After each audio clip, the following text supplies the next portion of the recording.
Hello, and welcome back to the Organic Innovation Days 2021. I'm Eduardo Cuoco, and I will be your moderator for the next 90 minutes. So we will spend 1 hour and a half together discussing in a policy debate about how to tackle contentious input in organic farming.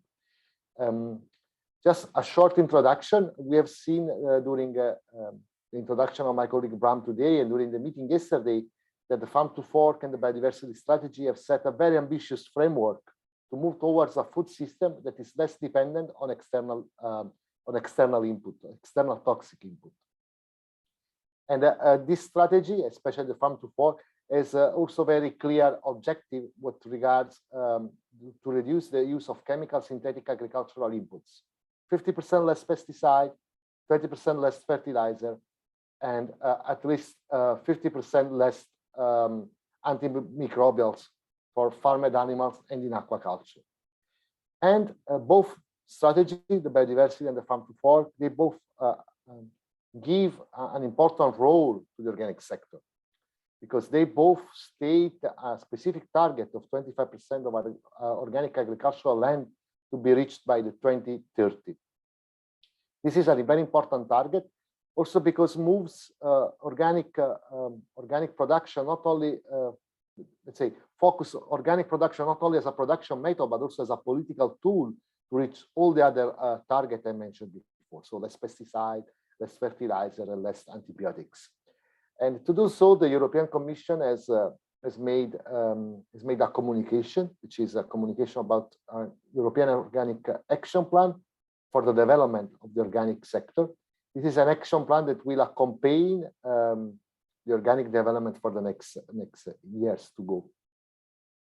So during these 2 days, we have seen that the organic sector is very committed and very proactive in finding solutions to reduce dependence on external input.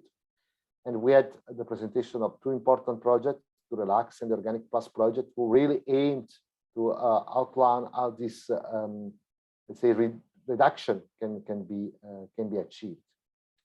The results of the project were very promising, and I like to say that this kind of project are not only bringing solution to organic, but are bringing also organic solutions to agriculture. It means that the money that we invest into organic research are money that we invest in the overall agricultural sector. Our solution are the solution that can be used from the larger farmer community.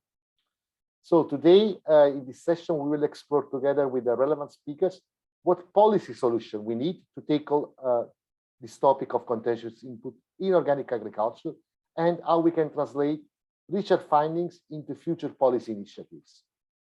So I will have in my at my virtual table today, Nathalie Sauze-Vandevyver, which is the Director for Quality Research and Innovation of DG AGRI. I will have Werner Vogt-Kaute, which is an advisor and a project coordinator for Naturland, one of the biggest farmer association internationally, based in Germany. And then I will have Faustine Bas-Defossez, which is the External Impact Director of the Institute for European Environmental Policy. But before going to the panel, we will have a short presentation about the Organic Action Plan. The Organic Action Plan, as I said, is a communication that DG AGRI has published in March last year. Among others, the action plan is setting a target of 30% of budget in the area of agriculture and food for organic farming. And this is a very important and very new approach. I mean, we've seen an increase of support to organic research in the last years, but this commitment from the Commission is very important. They committed to further investigate solutions for organic, but also to further involve organic into finding solutions for the overall agricultural sector. Indeed, we will need to accompany this 30% budget with a good input, good, let's say, topics that will be investigated. And I would like now to give the floor to Nathalie, the Director for Quality Research and Innovation of DG AGRI, because she will give exactly a presentation about the contentious input in organic farming and what the Organic Action Plan can deliver. So first of all, bonjour, Nathalie. I hope you are fine. Everything good? Yes, good morning, Eduardo. No, I'm really happy to be with you. I prefer to be in a meeting room, but now we have a certain habits with online events. So good morning to all participants, and I will try to explain exactly what we are proposing with our action plan to tackle contentious inputs in organic farming. So as you mentioned, Eduardo, on the 25th of March this year, the Commission adopted the action plan for the development of organic production. This action plan was adopted in support of the target included in both farm to fork strategy and the biodiversity strategy of 25% of agricultural land under organic farming by 2030, but also a significant increase in organic aquaculture. So the Commission prioritize organic farming because it helps achieve the farm to fork strategy objective of a fair and environmentally friendly food system and the biodiversity strategy objective of bringing nature back into our lives. So organic farming contributes to reducing the use of fertilizer, pesticides, and antimicrobials, and has direct positive effect on our environment, our climate, biodiversity, and animal welfare. So we can see organic farming is thus already a flagship when it comes to sustainability, but nevertheless, we have to recognize that there is scope for improvement in this respect.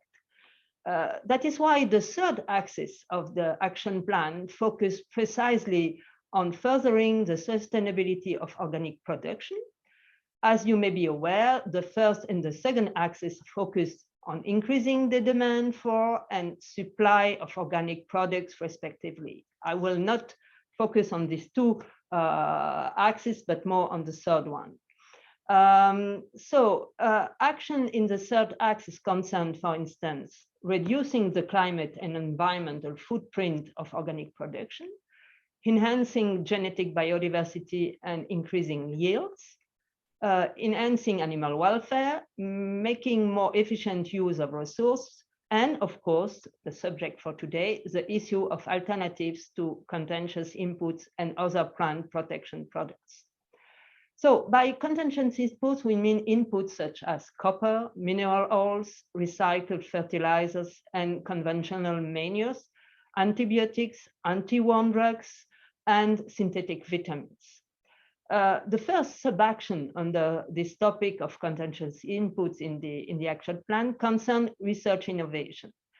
The action plan reads as follows in this respect. The Commission, starting in 2023, intends to earmark funding under Horizon Europe for research innovation projects on alternative approaches to contentious inputs, paying particular attention to copper and other substances as assessed by the European Food Safety Authority.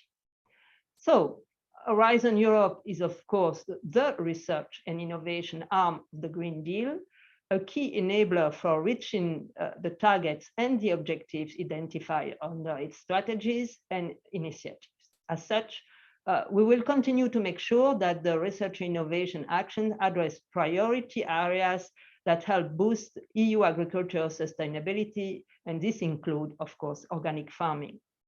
So the focus on the research innovation for this particular topic fits into a broader strategic choice that have been made for the action plans, which is to invest heavily in research innovation. As you mentioned, Eduardo, in your introduction, the Commission intends to increase the share of research innovation and dedicate at least 30% of the budget for research innovation actions in the field of agriculture, forestry, and rural areas to topics specific to, but also relevant for the organic sector. So topics for relevant for organics have already been included in the work program 21-22 of Horizon Europe. Proposals for the 21 calls are currently being evaluated, and calls for the 22 topics are open. So the first work program of Horizon Europe 21-22 includes 3 specific topics on organics, addressing the key aspect of crop breeding, the prevention of adulteration of organic food, and foresight on the research innovation scenario for reaching the farm to fork target on organic. So, but it is not all. We have 20 additional topics in the first work program, explicitly including organic farming as one of the relevant farming system or sector to be addressed, or include agroecological practices in the scope. So project funded under these topics will address key issues for the organic sector related to areas that include weed management, climate change, biodiversity, resilience of farming systems, digitalization, crop diversification, and livestock farming systems. And in addition, we have other topics which will also deliver some results without mentioning specifically the organic sector, but which also could be useful for the organic sector. It's the areas such animal health and welfare, beekeeping, and provision of feedstock for bio-based sectors. So together, these topics represent 34% of the budget of the intervention area on agriculture, forestry, and rural development. At the same time, we have started preparation for the work program 23-24, which provide scope for further funding relevant for organics. In relation with the issue of harmful inputs, the Commission is taking steps to propose the inclusion in this work program 23-24 of research innovation actions addressing the need to phase out the use of harmful input and practices in organic farming. For that, we will build on the results of ongoing research innovation project you have just mentioned. This will also be the case of other RNI action identified in the action plan, addressing aspects that go beyond the issue of inputs. And we have already started discussion with the member states based on orientation for this work program 23-24. But let me underline that in addition to targeted calls for organics and agroecology, other instruments on the Horizon Europe will be key for the development of the organic sector and will contribute to accelerate the achievement of the 25% target. The Commission is now preparing an European Research Innovation Partnership, which is with the following title, Accelerating Farming System Transition, Agroecology, Living Labs, and Research Infrastructure. That would also include the organic sector. And I would like to take the opportunity of this event to thank TP Organics and the organic scientific community for your involvement in the preparation of these partnerships. If successful, it will leverage unprecedented financial investment in RNI, focusing on agroecological approaches, including organic farming. And for your background information, we are expecting a big amount for this European partnership. And of course, we have also this new tool, the mission A Soil Deal for Europe that was approved earlier this year, and that will provide opportunities to support organic and agroecological practices that have positive effect on soil health. So history in the form of Horizon 2020 and earlier project, we can see and that there is very optimistic result with respect to the added value of the expected outcome of this project initiative.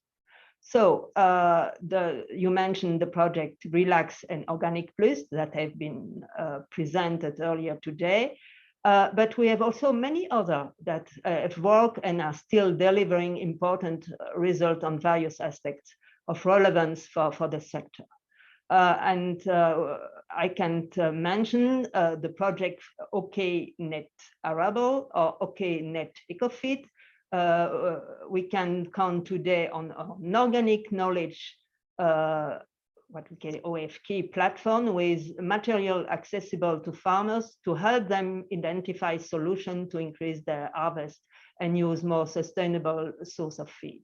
We have also the Live Seed project that has delivered results that will support the development and the dissemination of new organic cultivars by tackling the issue of organic seed availability and quality from a variety of angles.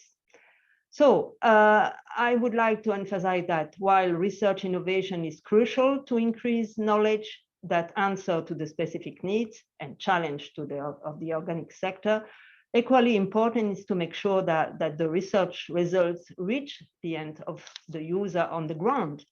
And for this, fortunately, we have very strong tools at our disposal. We have the multi-actor approach and the European Innovation Partnership on Agricultural Productivity and Sustainability, the famous EIP AGRI.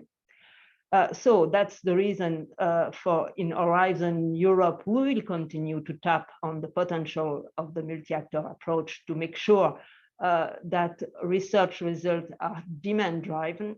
And on the side of the future CAP, the EIP AGRI will be even stronger tool that will allow us to maximize this possibility also for the organic sector.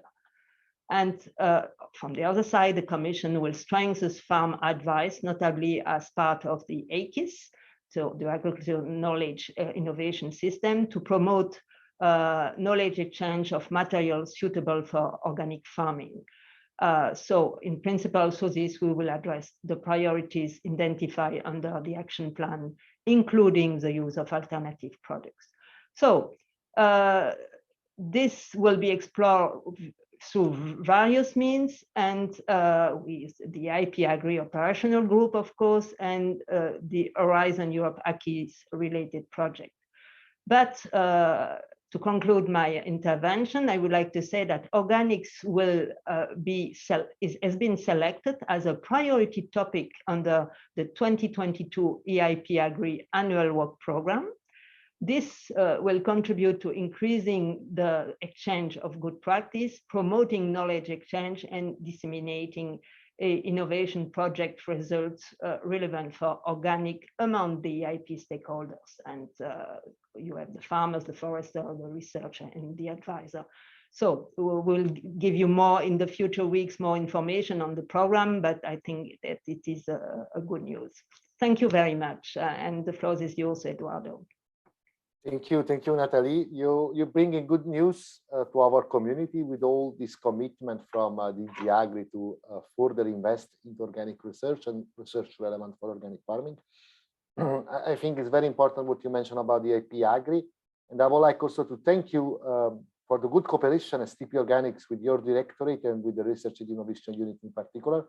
This is a longer relationship that sees us cooperating together to find out what are the real needs of the organic sector, where we have to invest to make sure that organic can further develop.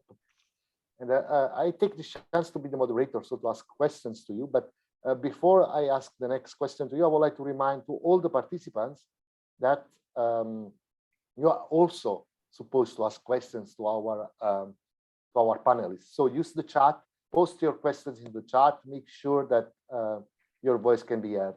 And Nathalie, I will continue with you. I have a very direct question for you, and then I will move to the next speaker, to Werner, maybe, because you made a very good understanding, a very good picture of what is the research and innovation scenario, and that's great. We see developments. I would like to ask you, on the political side, if you see any developments. We have a problem. I mean, we have projects like the Lax, Organic Plus, and others that you mentioned that are delivering very promising alternative to inputs for organic farming and for agriculture in general. But then we have some regulatory framework, European regulatory framework for the authorization of this input, which is creating bottlenecks for the uptake of this alternative. This is because there is no interest, no business interest in really registering natural substances. It costs a lot of money. There is no big business return because these are natural substances. So I'm wondering what the Commission can do. What are the plans to better adapt the EU registration process for agricultural input to natural substances to make sure that farmers can have a broader, bigger toolbox to work with in organic farming and to make their non-yet organic farm more sustainable? I hope the question is clear. Thank you. Yes, thank you for this question. And I must say we are working very closely with our colleagues in the DG Santé. But at this moment, there is no separate system for the authorization of plant protection products, the fertilizers, the biocide, the veterinary medicine that can be used in organics. So products and substance used in organics must be authorized first under the horizontal system of authorization, and only after to be evaluated to see if the product can be used in organics. Compared to the horizontal evaluation, the organic evaluation is very simple. It's verify if the product complies with the criteria and the objectives of the of organics described in the basic regulation. But and after the evaluation is based on a simple dossier, and the evaluation is carried out by our expert group for technical advice on organic production. But that means that the new alternatives that have been developed, for example, under Relax and Organic Plus, cannot be used immediately in organics if there are substances or products falling under the categories mentioned, what I just mentioned. Methods such as vibration techniques to replace mineral oils or decision support system to predict the infection of the fungi or the nitrogen analysis for optimal dosing of vitamin can be applied immediately. But for plant protection product, replacing partly the use of copper, for example, there is still a lengthy and costly procedure ahead. So the Commission is really aware of this obstacle and has already taken several steps to facilitate registration of low-risk pesticides by reducing the administrative burden and the timelines where it's possible. And one of these steps is the development of a simplified procedure for basic substances, substances that are based on food and that are also used for other purposes than plant protection products, for example, vinegar. The use in organics of this substance is allowed without any additional evaluation, of course, if they are from plant or animal origin. And the Commission is also simplifying the data requirements and the evaluation criteria for microbial plant protection products in order to reduce this administrative burden and the timelines for registration. And for example, the use of microbial plant protection product in organics is always allowed, provided that the product is also authorized under the horizontal rules. So further simplification may be developed also for other low-risk substances like the semi-chemicals and the plant extract. But there is still some work. But of course, as I explained, we have first to have this first step of authorization, the horizontal authorization, and we are trying to do our best to facilitate the procedure, but we have also to take into account that we have to be sure that everything is in order. So that's what I can say at this stage. Thank you, Nathalie. Very comprehensive, very interesting. And actually, during your answer, you named the expert group for technical advice on organic production, the so-called EGTOP. And Werner, which is with us today, is used to be a permanent member of this group. So he works for Naturland, a farmer organization with farmers all over the globe, but he was also very much involved into the EGTOP group.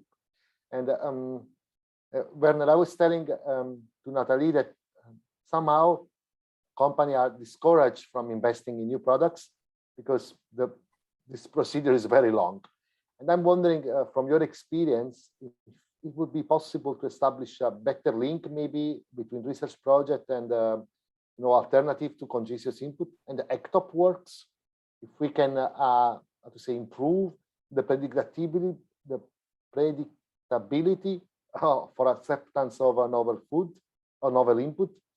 And I'm wondering if you have a recommendation how this could happen. Thank you.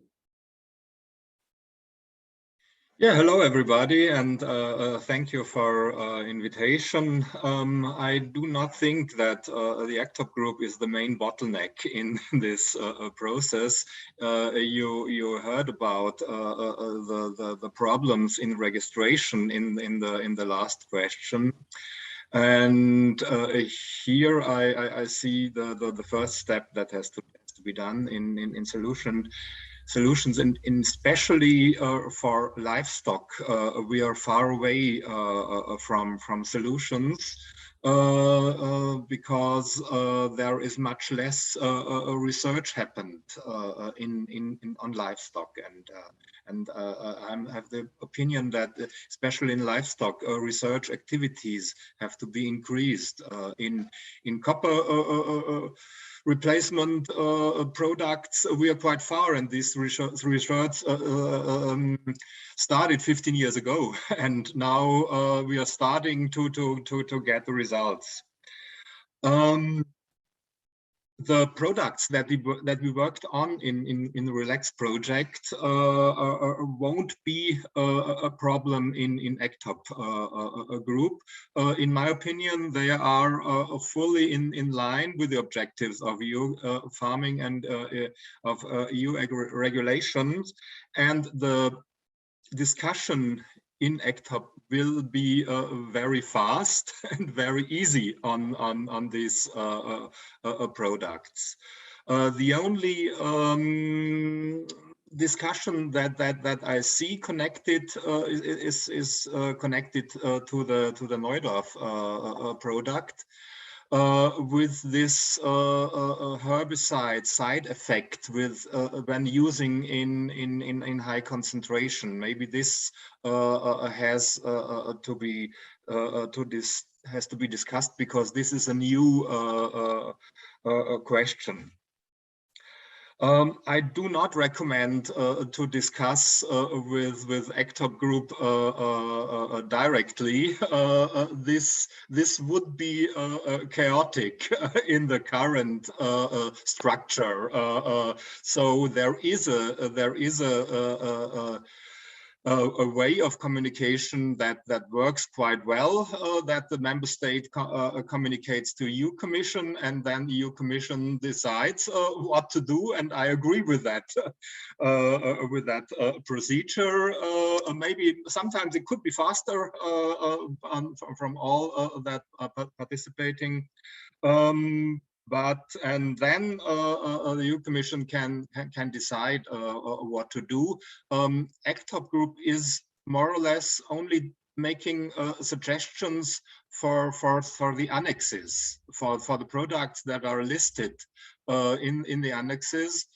And EU Commission also can establish other groups if EU Commission wants, like they did in the group for organic insects production, for example. So this would be possible. So the procedure is of doing a dossier is not that complicated. I think this could be done relatively easily, even if it is not complete. Somebody could work with it. Thank you, Werner. Thank you very much. I think it's good to say what, the recommendation that you made, what should be done and what should not be done. And I will move then to the next speaker, Faustine. Bonjour, Faustine. I'm glad that you are here with us. Faustine works for the Institute for European Environmental Policies, and the IEEP has recently published a report. The title is Exploring the Benefit of Biocontrol for Sustainable Agriculture. That's a report that we have been developing for the International Biocontrol Manufacturer Association, which is known in Brussels as IBMA. And actually, I would like to ask you about this report. What are the main recommendations of your report regarding, the development of biocontrol at EU level, and how you think biocontrol could help to tackle contentious input in organic farming and overall in system for plant protection? Thank you, Eduardo, and thanks a lot for this invitation. It's my pleasure to be virtually with you today. Yes, indeed. So first of all, maybe a bit of background around that study. So while biocontrol has been used by farmers for quite some time already, we found out that there was little comprehensive analysis about the potential benefits of biocontrol. And we were therefore quite pleased to be approached by a BMA to conduct a literature review around the potential benefits of biocontrol. And we thought that such a study would also be even more useful to be conducted through the prism of the Green Deal objectives. So what did our report find? Well, it found that biocontrol can lead to various benefits, among them, first of all, biodiversity. It has recognized potential to support the protection and enhancement of biodiversity, particularly in the framework of IPM and organic farming. Creating spaces for biodiversity to flourish in agriculture, such as flower strips, can improve the effectiveness of natural enemies, and therefore, farmers are incentivized to create such flower strips to increase the potential of the use of biocontrol. It also has potential benefits on soil. The review studies that we looked at indicated benefits of biocontrol both in decreasing chemicals reaching the soil and creating favorable states for soil microbes, and also on human health, because it reduces the use of chemical input from farmers and field workers, but also the residues in food products. But we also found wider impacts on farm economics, so positive impacts on the economics of around farms. We also found a little, and there we actually make a recommendation around that, and I'll come later about that, on climate change. At the production stage first, because chemicals, as we know, chemical pesticides contribute to greenhouse gas emissions emitted by an energy used by the chemical industries, and that account for 5 to 6% of emissions worldwide. So at the production stage, by the replacement of chemical products, you reduce emissions, but also at the level of farm, because emissions reduction may occur as biocontrol require less energy and fossil fuels to be deployed than the chemical alternatives. And it also has wider impact on governance, because in a way it triggers systemic approaches, because the use of biocontrol requires farmers to consider the entire farm systems to understand the dynamics of life in the ecosystem in a more holistic way. And we concluded that all these benefits could help achieve the several objectives of the Green Deal objectives on organic farming, so the 25% objective on organic farming, but also the 10% of high diversity landscapes, so the biodiversity objectives, but also the zero pollution strategy, the 75% of healthy soil, and 50% less chemical, and 50% reduction. So there is a close relationship between organic and biocontrol. Organic farmers extensively use biocontrol, even though not all farmers use biocontrol, using biocontrol, are certified organic. So it's not only an enabler on the shift from conventional to organic, but it's also, and that's where it becomes also interesting for your conference today, it's also potentially a tool to reduce the use of contentious inputs in organic through the use of natural fungicides or biocides. And one of our suggestions is to use the here MAC 30% of the next calls related to intervention area 3 to look at alternatives through biocontrol for copper use, for instance. And I will conclude here with the 5 recommendations that we make in the report, because what we say is that the potential of biocontrol could be further harnessed through 5 ways. First, there is a need for an EU definition, because for the time being, there is no such definition in place. And let's see whether the French presidency, because it seems to be a high priority for them, will actually push for such a definition to see the light of the day.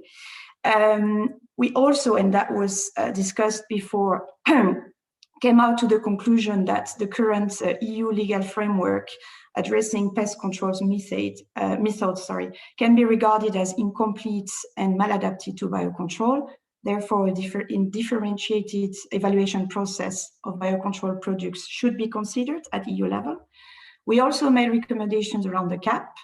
So on the national strategic plans, the existing farm advisory services should be reinforced to support the adoption of biocontrol, but also member states should make use of the eco-scheme measures to boost biocontrol, and also complement that with Pillar 2 measures, for instance, on knowledge transfer.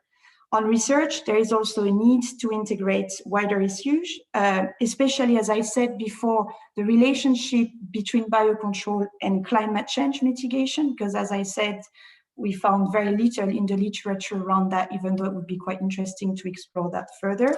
And there is also a need for more field application, because eventually larger scale and accelerated application will show the potential that biocontrol demonstrates for controlling plant pests and diseases in support of the EU Green Deal targets. Thank you, Faustine. And there is a direct question about the availability of this report. If this is available on PDF online? Yes, yeah? yes. Okay. I'm happy to share that in the also chat. with you. Yeah, we can share in the chat for all the participants to, that they can read it quietly. So I have a follow-up question for Werner, because you made very good recommendation about what should be the job of the ECTOP and what should not be the job of the ECTOP and how the process should work. But I'm wondering what would be your recommendation in terms of, how to overcome the main challenges to enable organic farmers to adopt alternative to continuous input. So in your perspective, what could be, these challenges, how we could overcome these challenges? And I would like also to ask you a specific question, because I know that your organization is very well advanced in supporting with advisory services their farmers. So I'm wondering if you could also give us an understanding of what would you expect from a EU policy in terms of support to advisory services to make sure that farmers, can really move towards alternatives to continuous input. Thank you, Werner. The floor is yours. Yeah, thank you for the question. Well, I'm an organic farmer too, so I can also see this on my farm. Well, on farm level, the main challenge is that the alternatives have to work, and this is maybe even more important than the price of the alternatives. We saw in last year that even copper did not work well enough under these heavy disease pressure we had last year in some crops.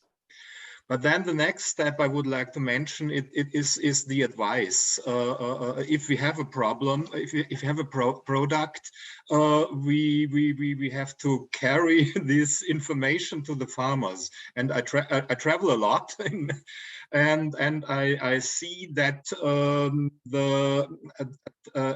that there is no independent organic advice on high quality available in many countries, and I think this has to be developed. I see more and more influence of industry advice, and sometimes offering products that cannot work.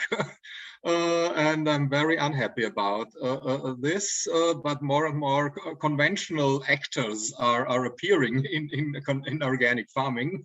So this is related with this. And I see more and more influence from internet, and also in internet you can read many strange things, often in contradiction to all the scientific results, but nevertheless it appears in internet and farmers read it, and somebody writes it and then the other writes it, and I'm very unhappy about this situation. And I'm happy that we develop tools like organic farm knowledge that can support to give good information, but nevertheless we need organic advice directly on farm level, discussing with the farmers directly at the field and not only in the internet. Thank you, Werner. And indeed, both plays a very important role, and we are all missing the possibility to really have a peer-to-peer exchange on the ground. But Nathalie, you also mentioned advisory services, and you mentioned the EIP during your speech, and you know that the need of having independent advisory services in organic is really big and really important, especially in the member states where this is not at all developed. And the question is the Commission considering this as a priority for future call or future research and innovation activities? Yes. As I mentioned in my introduction, I refer also to AKIS, so the Agricultural Knowledge Innovation System, and the farm advice. It's really an important one. And the Commission, as you know, we will receive at the end of this year, beginning of next year, the draft national strategic plan, and that will be an important element, I think, of this. And we will have a careful look what the member states are proposing on this aspect, but because Werner is fully right.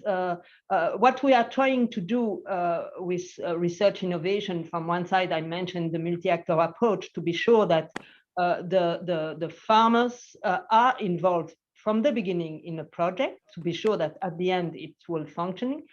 We are doing exactly the same when we are preparing, when we prepare our mission on soil health, so a soil deal for Europe. There were also in our mission board an organic farmer coming from Austria.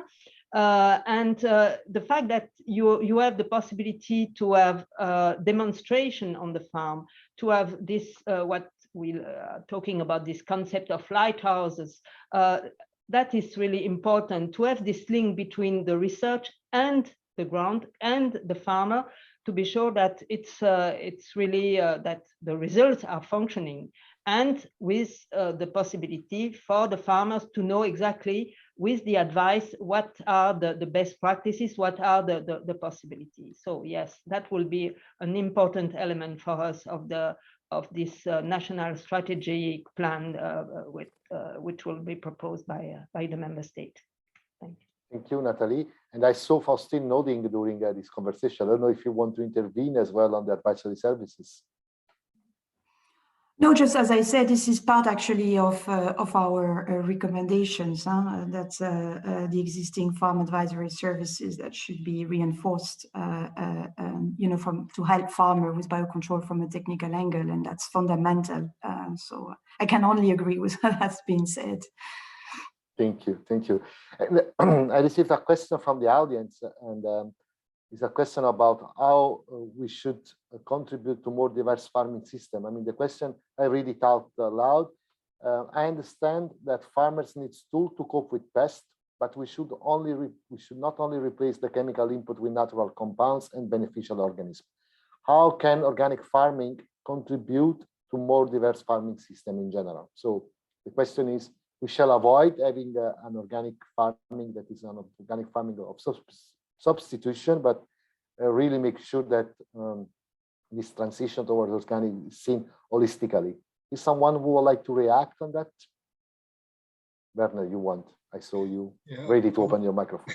Thank you. Only short. Well, I think we have to develop our systems, and I think we are working on that. For example, if I look at the EU call on agroforestry, for example, there is interest of farmers in developing the systems, but in some cases you are limited in development. If I look in grapes,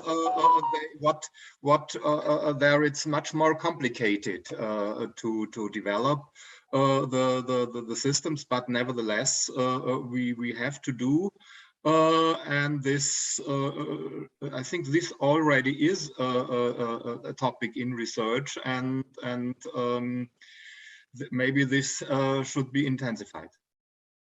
Thank you. Someone else would like to react? If not, I actually have a follow-up question on my own for Faustine, because we talked about system approach. And I mean, let's say reduction of pesticide is something that is being investigated already for a few years. But research into the reduction of contentious input in livestock, for example, antibiotics, feed additives, and so on, is lagging a bit behind. And I'm wondering if you identified this need, and what recommendation would you make to encourage research in this sector? Yeah, thank you, Eduardo. Well, it's not something that we have specifically identified in our that report that I described before. We did some research on the future of livestock, but not specifically on the use of contentious inputs. Maybe two things to say here. One is, well, we have a case study still in our biocontrol that I think is quite interesting from New Zealand on dairy, where there is a biocontrol program, which is based on releasing a flea beetle, which was actually successful in fighting the ragwort and on pasture, and which also led to positive economic impacts on the farm. So that's quite interesting from a feeding strategy perspective. But maybe one thing to flag here, which I believe is quite important when it comes to livestock and the use of contentious inputs, is that recent announcement from the Commission to move towards a cage-free farming system. So the announcement there should be a proposal by 2023, and with the aim to be cage-free systems in the EU in 2027. That can help somewhat. To tackle the needs to reduce the contentious input from livestock and also foster research alternatives. For instance, moving to non-cage housing systems can lead to the reduction of the use of antibiotics on the farm. So I think that this is an interesting thing to flag as well, and let's see also what sort of research that initiative from the European Commission will foster. Thank you, Faustine. Another question coming from the audience is about the use of plastic and how we can gradually restrict through the organic production chain. And Nathalie, if I'm not mistaken, we have a specific action in the action plan about the use of bioplastic for organic and plastic reduction. Are you willing to elaborate a bit on that? Your microphone is off. Sorry, Nathalie. We cannot hear you. Yeah, no, that is clearly one. That was clearly one of the idea from the beginning when we were preparing this action plan. That is a criticism from when we are listening to for example, from the consumer perspective. How is it possible to continue using plastic for organic products? So now we are looking to alternatives also to see how is it possible, because from one side we have to be sure that the organic products are not mixed with the conventional. But for the consumer, it's important to have this trust. But from the other side, how is it possible to continue using plastic? So yes, it's one of our one of our action, and we are looking discussion with also with the supermarket, with the retail part of the chain, to see how is it possible to abandon the use of plastic, but with maintaining the trust for the consumers. Thank you, Nathalie. And I have to say that there are some projects running on this aspect of reducing plastic, both in the fields for crop cover, let's say cover crops, but as well as in the processing and the retailing industry. And I mean, from our perspective, we have been discussing a lot also with the retailers, the organic retailers, who are going more and more plastic-free and packaging free, which seems to be a very good trend. So I see there is another question that Nathalie, I have to address to you, although it might be difficult to answer because it's about the organic regulation. The question is about whatever the organic regulation should take into account the climate crisis and maybe include kind of energy balance, to understand the carbon footprint of organic farms.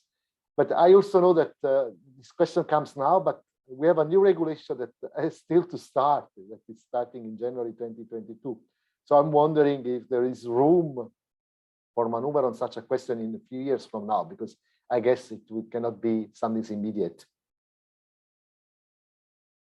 No, that's always the difficulty if we have to touch our basic act of organic regulation. As you know, it took a long time before we arrived to the conclusion of this basic act. We know is not perfect. We know that probably we will have at one moment to start again discussion, but at one moment we need also a certain stability for the farmers. Okay, we are always ready to listen, to understand, to see if there is any possibility to improve the system with the competence given to the Commission. But as you know, these competence are quite limited. That was the will of the co-legislator at the time, Council, in particular parliaments, to put the major rules in the Basic Act. So now it's more difficult if we want to adapt the regulation. We know that this will take time, but if there is some needs, we are always listening to that and to see if there is any possibility to find a solution. I must say it's difficult to answer concretely to this question, but we know that for some subject there is a need for evaluation to see if the system is functioning well and if there is no need to reopen the box. But when we are opening the box, you never know exactly when we will have the results. Yes, Nathalie, and this has been a difficult box to close for many years. So let's start using this box, and then let's see what the future will bring us. But indeed, the environmental performance of organic farmer and organic industry are very important to us as well. So we will keep seeing how we can, have this better developed in the organic sector. I have another question from the audience. I read it out. How do we phase out contentious input in organic agriculture without increasing the price of the products for consumers? So who is the first one who is willing to answer that? Werner, you would like to? Yes, but I do not have a very good idea. So, well, we have different things to solve at the same time. That's a problem. We want to make our organic farming systems more organic, and at the same time we have to make them more effective and productive. And in some cases, this could be a contradiction, but we have to say it depends on the product, and in some cases a higher price would be accepted, well, and in other cases not. That it depends on the case. For example, if one product now is not working, like rock phosphate, it can be substituted by struvite, and even if the product is a little bit more expensive, the farmers will be happy because it also will be solve the problem of productivity in long term. But maybe others have more solutions on that. Thank you. Faustine, please, the floor is yours. Yeah, maybe it's more a general remark around price, and I see that someone has actually put something along those lines. But for the time being, the negative externalities on the environment and health are not really factored in the price, and this has to change, obviously. And this is also I mean, at least I've heard it several times from the European Commission, an ambition from the European Commission also in the frame of Farm to Fork and that sustainable food system legislative framework to be proposed in 2023 to make sustainable food choices affordable and the most convenient, because for the time being, this is not really the case. So I think that this could help tackle that to some extent. And maybe I just wanted to take the opportunity of come back to the climate point very briefly, and not talking about the reopening of the organic regulation or anything like that, but maybe a more general point here. Because as part of the carbon neutrality objective of the European Commission by 2050, obviously the food and farming sector will also have to reach net zero, one way or another. This is a difficult challenge. But it's important to bear in mind that there is also a hierarchy in terms of approaches there. So first, what needs to be prioritized is avoiding emissions, so reducing food waste and or changing also some consumption patterns. Reducing emissions then through efficiency, etc., and then carbon sequestrations and removals. And maybe yes, I mean there is a role to play for the organic sector to really be an example, and to be the one triggering also the necessary changes in the overall agriculture sector to help that shift, that necessary shift to net zero by 2050. Thank you, Faustine. And we are indeed working on that. Here in the backstage, I also have the two speakers of the next session, Ulrich Schmutz and Lucius Tamm. And actually, Ulrich is willing to contribute to the discussion with some comment on one of the questions. So I asked the direction to, yes, Ulrich is on the screen now. Ulrich, yes. Thank you. Thank you. Yes, yeah, I wanted to, can you hear me? Very well, very well. I wanted to answer to the question on the price, because we have asked that in the consumer research. Adrian has presented it earlier. It was obviously as part of the bigger survey, but there was a question on the willingness to pay, and it was, it was interesting, because it is representative of all European consumers. Roughly a third said they have no opinion, but another third they would be willing to pay more for that, and another third said no. And in some countries, like in Italy, this relationship was even higher. So more people in Italy said they would be willing to pay more, which has surprised me a little bit, because I thought it's quite high. How much they will pay more is obviously a different question. We didn't ask that question. But there was surprisingly some interesting willingness to pay more. Thank you. Good, we are almost going to an end. We have still 15 minutes left. If there are more questions from the audience, let's see, I'm checking. In the meantime, I would like to go back to Faustine about New Zealand, because I received a comment that indeed we can learn a lot from New Zealand.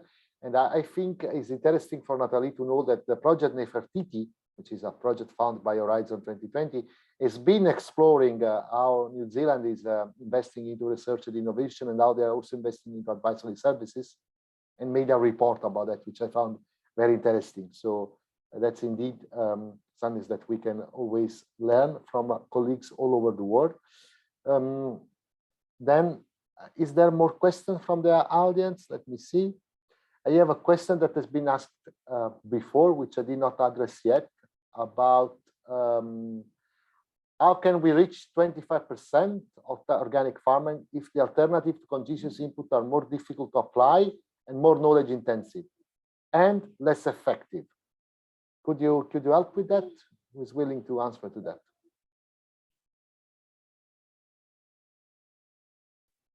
It's a bit challenging. Yeah, if I may, no, I'm not please, sure. Nathalie, please. I have the answer. No, but it's true that we need to use all the results coming from our project, because we are always talking about the future research innovation program, but we have now the two examples presented today, and we have to do our best to use all these results coming from research to be sure that it will help the farmer. So the 25%, of course, as you know, it's a global percentage. We know that there is in some member states already more or less this percentage. In others, it's more limited. So that's the reason of our action plan. We will try to use all the means we have at our disposal to achieve this, but it's a challenge. We have to recognize it is a challenge, but we have to use all the results coming from research, from the best practice, to see if is it possible in some member states, why it's not possible in others, and to see this exchange of good practices through, for example, the IEEP network could be useful. Thank you.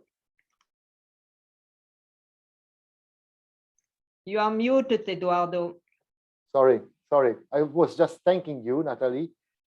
Thanking you for the answer. And I admit it's not an easy question, but I also think that the target we have is ambitious, but it's possible. So we have to really work with all the tools that we have available to make sure that we can reach this 25%. And the tools are, tools to help the production to increase, to help the consumption to increase, but also to help sustainability to increase, and to make sure that new tools will be available. I see from the backstage that also Lucius wanted to intervene, Lucius Tamm. Lucius, I will bring you on the stage. You wanted to answer one of the questions? Actually, it's more like a comment. I think the ambitions of the Farm to Fork, it's a question of timelines. So we can, I'm pretty sure that we can find solutions, technical solutions to many of the bottlenecks, but it takes a little bit of time. And we observe that, I mean, we've addressed it previously in the context of the plant protection agents, but there are also other aspects. If the registration hurdles or the implementation hurdles or the legal hurdles cannot be removed in time, then we will hit the wall at some stage, to be quite blunt. We do observe at the moment, we do observe that there is the adoption of novel solutions in the plant protection arena. Even though there is so much innovation, it's really delayed. And other countries and other continents are handling this, let's say, more efficiently. And they also claim it's without compromise to safety. So maybe it's also an issue of timelines, and an issue of learning from other places, say from certain OECD countries, how they handle similar challenges. So the blockage of innovation is in my view, at least, a major, to some extent, self-made hurdle in European countries. Thank you. Thank you, Lucius. And indeed, thanks to you and Ulrich to make this session even more interactive with your presence here. I see there is another question. How can we involve the whole value chain in implementing new approaches from input suppliers to consumers? So I see the panelists all willing to answer. So I have just to decide who I give the floor first. Werner, you want to take a lead from a farmer perspective? How can we involve the rest of the value chain? Yeah, well, it's good. My first answer is that it is of course good to think of the whole value chain, and we should be aware of this. And well, as far as I see, EU Commission already also recognized this in the more multi-actor approaches in the projects, but in the end, when the product is there, many are involved in the value chains, and this is a lot of work to do that maybe also should be supported in a certain way. Thank you. Is there some other feedback from Faustine or Nathalie? Faustine, you want to take the floor? Yes. Yeah, maybe a general comment here, but what's needed is more coherence also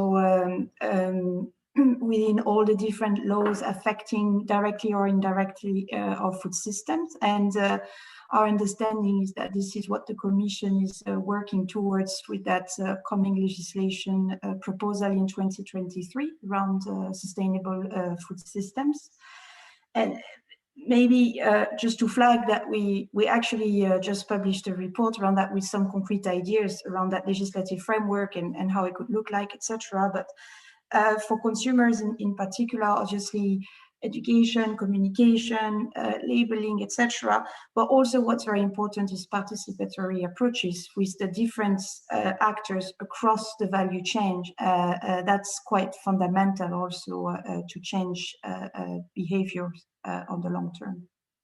Thank you, Faustine. And this leads to the next question about how can we overcome the dead valley of innovation between scientific research and uptake by the market. And this was said in different moments of this debate today, from Nathalie, from Werner, and from yourself, Faustine. I'm wondering if we would like to make, let's say, to put some more thinking into this question, how we can really make sure that the good products, for example, have been developed or found in Relax and Organic Plus, can reach the market and can reach the final users. Nathalie, I saw you wanted to react to that, so I give the floor immediately to you. No, that is and it's not only for organic, it's for research, the results of a research project and the innovation coming from this research. If you are not touching the final user, it's not the good solution. That's the reason we are very proud of our EIP AGRI network, because through this network it's possible to have this clearly this link, this bridge between research and the farming sector or the forestry sector. It's depend of the type of research. So that is the main elements, but we have to use all these tools, and we are coming back to this question of advice. If we want to be sure, we have to go through a very solid advice system, and that's the reason we are pushing for that with the CAP, because to be sure that the farmers are well advised that they can use such type of product, and because it's on the market, and that is, I think, the most important. Thank you. Some other reaction? Please open your microphone, Faustine. I give you the floor. You wanted the floor, right? Yeah, I mean, I would say I agree with what has been said, and this was also part of our recommendations on our biocontrol report on the farm advisory, in particular services. What's very important is that there is advice is not just on the why, but not just on the how, sorry, but also on the why, and that's what's often lacking. So it's very important to have that information also to the farmers. And then, as Nathalie was saying, more field application, obviously. Thank you, Faustine. Werner, do you think, do we need to research also what good advisory service could be in organic farming? Do we need just to put them in place, or maybe we need also to investigate how we can improve, let's say, the current advisory services to make it more effective? Situations in the different countries are very different, so there is not one solution on that. Well, in the situation where you have more or less nothing, working with farmers groups is maybe the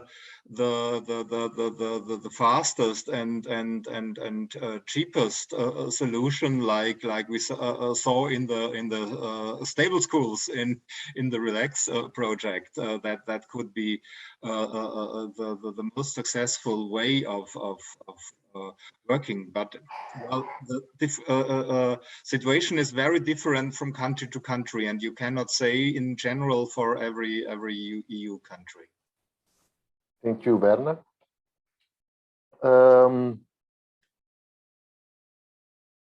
Yes, it's still a question about advisory services, but I think in a way has been already answered. The question is, what will the EU do to connect organic advisory services across member states? Nathalie, how can we make sure that all these national strategic plans that we hope will be very good for organic, and we hope will have very good AGRIs for organic, how do we put them into a European network to make sure that they can learn from each other and exchange with each other and so on? Do we have any plan? But as you know now, we will have no more different type of network, because there was the Rural Development Network, there was the EIP AGRI network. We now try to have the CAP network. And so to be sure that there is a clear connection on different type of subject, and in particular, or in this framework of the CAP. So I hope that we can improve in the future years again this network, because we can see that it's when you are organizing a certain number of workshop event, and it's good to have not only transfer of knowledge, but also a bottom-up approach, so to understand the needs when we are preparing our future work program in Horizon Europe. It's important for us to receive all the needs from the sector, and if we have all the necessary information, it's easier for us to prepare the topics. Of course, we have to take into account the fact that we have a limited budget, so we cannot do everything at the same moment, but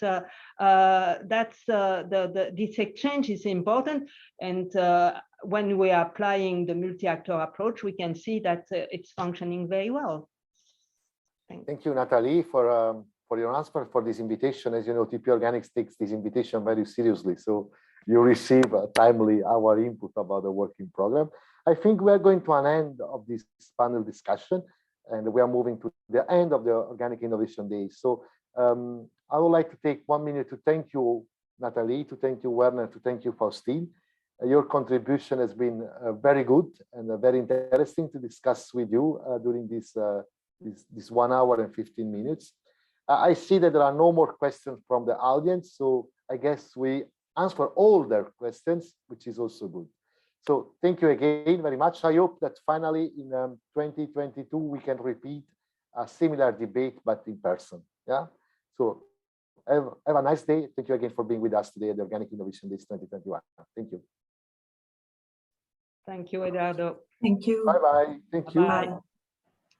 And I mean, I see a round of virtual applause for our panelists, and a round of virtual applause to welcome Ulrich and Lucius on the stage for the conclusion. So we will have 15 minutes now, and I would like to give the floor to both of you. So, but I really ask you to be brief, not more than 5 to 7 minutes each, so that you allow us to finalize on time. The first one that will take the floor will be Lucius Tamm. Lucius is one of the director of FIBOL, the Institute for Research in Organic Farming, based in Switzerland. but today is here also as a coordinator of the RELAX project, one of the two projects who accompanied this edition of the Organic Innovation Days. So, Lucius, I give the floor to you, please. Thank you, Eduardo. Well, to sum up, I've made some notes of what I found particularly remarkable today.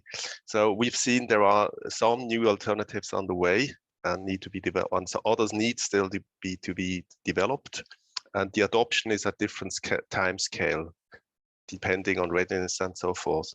We also have to make sure that we do in all for all those new solutions, economic and environmental impact assessment in comparison to the existing status quo. We don't want to replace one bad thing with the next. We have to make sure there is acceptance along the value chain, including the farmers and consumers. And there is also clear need for a targeted policy support for adoption for tools and technologies. What I've also learned, there is huge challenges ahead. So the transformation, we are talking about the transformation of agriculture towards sustainability.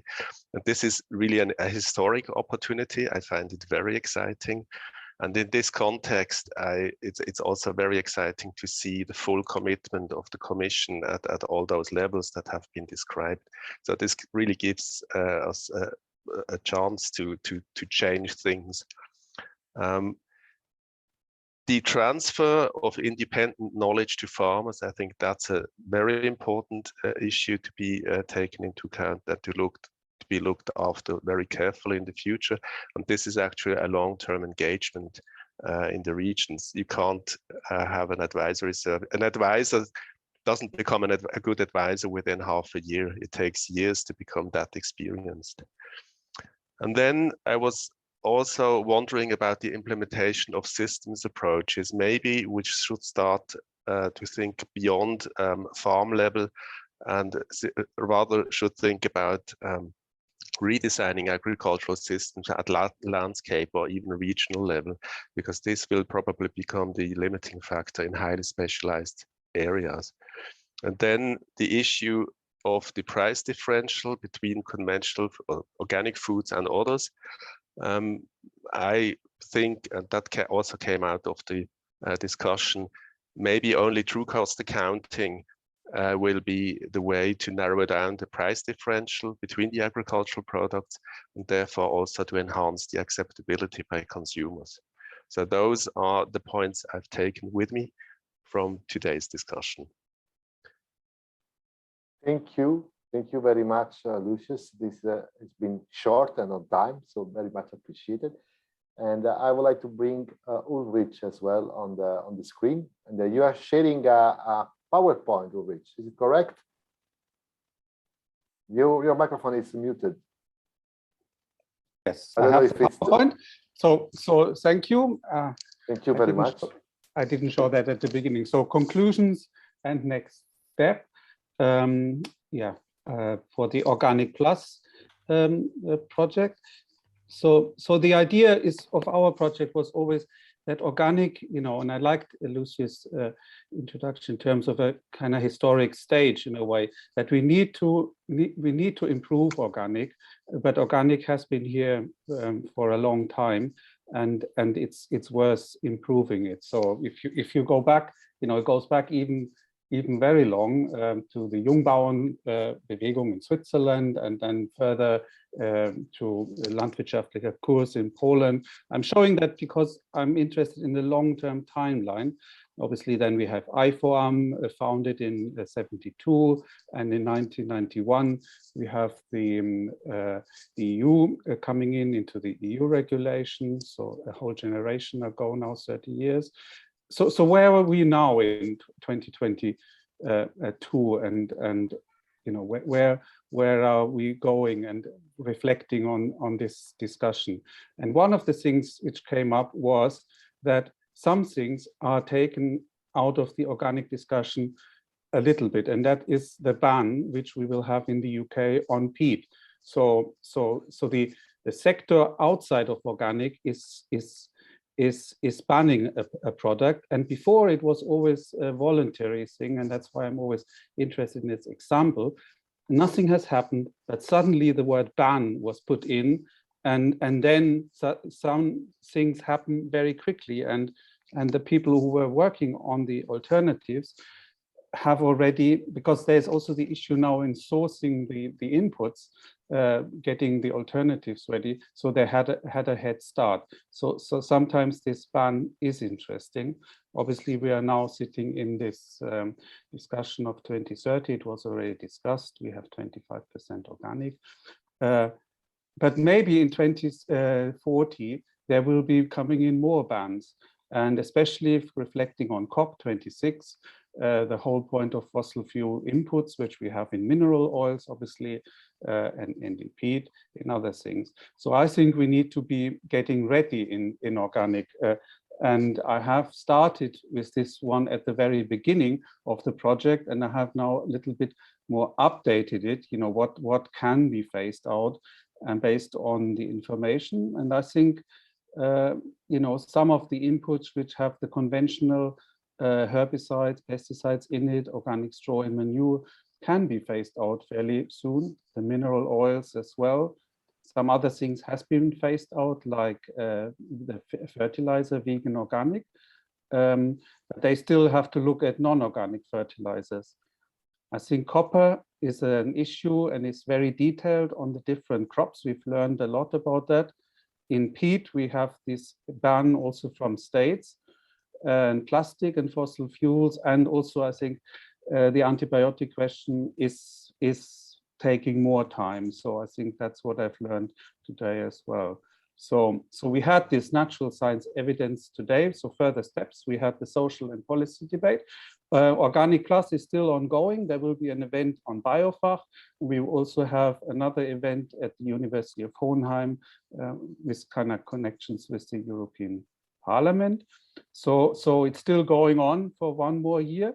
But what are next steps in my view?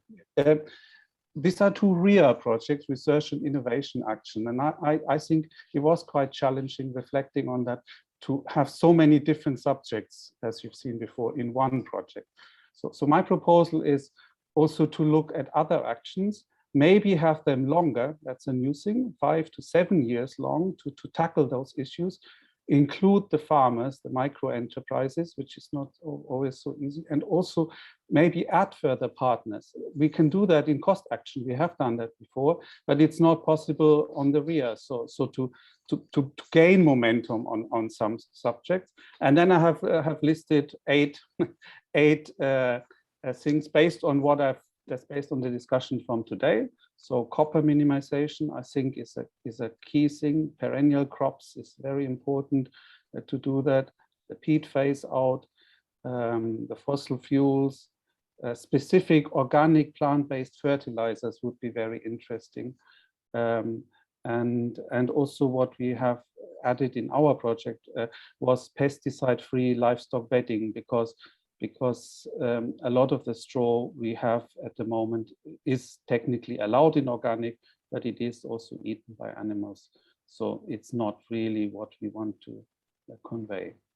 Yes, and this is my kind of proposal in a way to do. And thank you very much. It was really an enjoyable session. Thank you very much, Ulrich, for your conclusion. Thank you, Lucius, for your conclusion as well. And we are really at the end of these 2 interesting days. So let me thanks again, Lucius and Ulrich, not only for the conclusion, but also for being the coordinator of 2 projects for which we have cooperated very well, not only for this edition of the Organic Days, but overall, very good cooperation, very interesting results.